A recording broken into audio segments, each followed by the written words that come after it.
Hello, kami ang mga Balites. Ako si Gerald Balite. Kasi AA. Kami ay uma-attend sa Wisdom Church of Manila since nung nag-start ang church.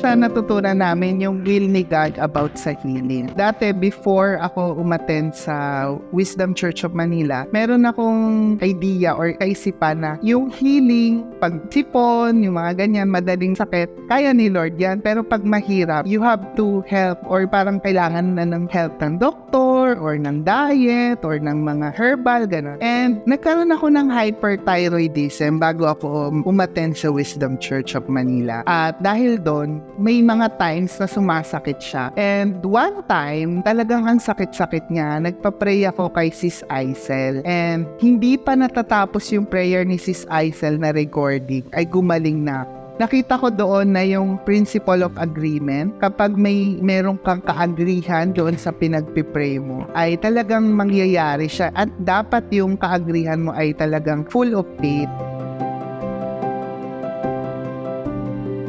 Ako kasi background ko nag-nursing ako. Iba pala yung science ni God. It surpasses logic, it surpasses explanation. In a snap of a finger, pwede ka palang gumaling. So ang tagal-tagal na nung asthma ko ever since bata ako. So I've been taking medication, maintenance. So for me, parang ang bata ko pa may maintenance na ako. Tapos ang mahal niya, tapos daming niyang side effects. So finally, nung na-encounter ko si Jesus through this church, nakita ko na, okay, pwede pala yung healing instant. Pwede pala kay God yun, na in a snap of a finger, gumaling ako, nawala yung asthma ko. So, now, hindi na ako nagte-take na maintenance medication ko. And hindi na ako nag-allergy. Pero kailangan pa rin ang diet. Isa pa naming breakthrough sa pag-attend sa Wisdom Church of Manila ay meron akong salary loan na it will take me 3 years para bayaran. So, nung napapanood ko yung mga Seeds of Abundance, Seeds of Testimony, sinasabi nila na nabayaran nila yung utang.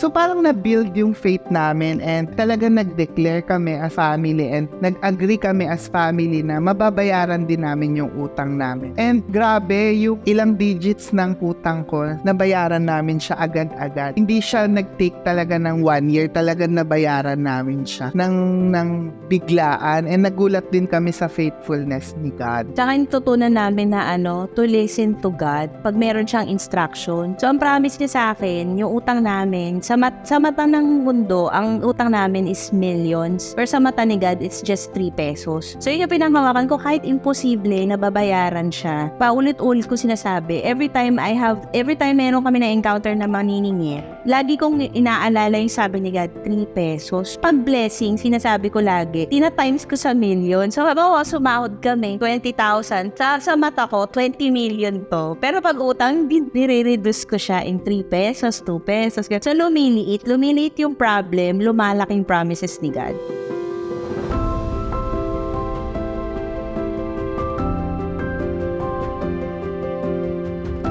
Isa pang breakthrough namin dito sa Wisdom Church of Manila is yung sa area ng offense. Natutunan namin na it's a blessing blocker pala, na kailangan hindi pala kami magpa-apekto doon sa offense. Yung natutunan ko sa offense, siya pala yung nagdi-divide sa mga tao. Every time meron akong issue, ang iniisip ko lagi, sino bang totoong enemy? Sa dati kasi sinisisi ko yung government, yung ibang tao, yung kasalanan nila, ako, yung kasalanan ko. Yung pala, meron pala tayong common enemy. And natutunan ko yun sa church na doon ko i-focus lahat. Okay, doon ko i-focus na ito yung enemy. Siya yung gumagawa nun. Siya yung nag-kill, steal, and destroy. So, ano ang weapon na pwede kong gawin as a Christian? Yun ang word ni God.